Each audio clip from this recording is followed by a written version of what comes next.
If the dead could speak, why would you speak about the dead? That's creepy.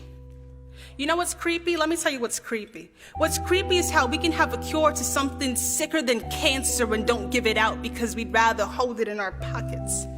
That's creepy. That's not just creepy, that's cruel and unusual. It's strange, it's weird, and it's common. Look to your neighbor and smile. And now realize that even though you smiled at your neighbor and you were kind, they still may not share with you the biggest message of all time. I call it the gospel. But if the dead man could speak, he would probably say with as much passion as he could in his decomposing body that he had never heard of such a thing, that he had never experienced such a thing. He might ask you, why did you smile at me if you were gonna just let me die? If the dead man could speak, he would ask you what was so scary about stepping out of what was politically correct to tell me that someone died for me.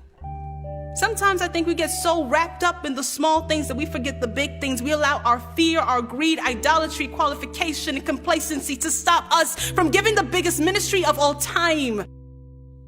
Love is an action word, not a contemporary word that we will break apart and dissect and spread apart and share in a sermon or a dissertation or an essay or a response. So if the dead man could speak, he would probably look you in the face and ask you why you never talked. If the dead man could speak, he would probably ask you if you thought you were being complimentary or kind by lying to his face about the future in his life and never allowing him the opportunity to choose Christ. If the dead man could speak, he would probably ask you if it was worth it, if all that money you saved was worth it. Tell it to a face of a dead man who never had a chance to experience life or heaven or eternity. Let's go back to the beginning of the story. Let's say the dead man could talk. And he came into the classroom, limping, because that's how bones walk. Let's say he limps into this classroom and looks everyone in the face and says, hey, I remember that time. I remember that time you gave me the opportunity. You gave me the chance.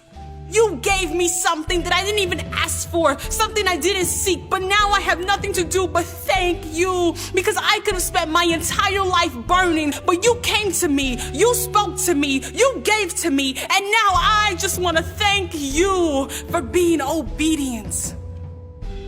You've got to give of yourself because it will cost you to share this gospel. If the dead men could speak, they would all say different things depending on how we interacted with them. Speak to those in love, please. You don't need posters and signs and anger. Show them love. Speak to them the word. I don't want your doctrine or your indoctrination. Just give them the word, please, child.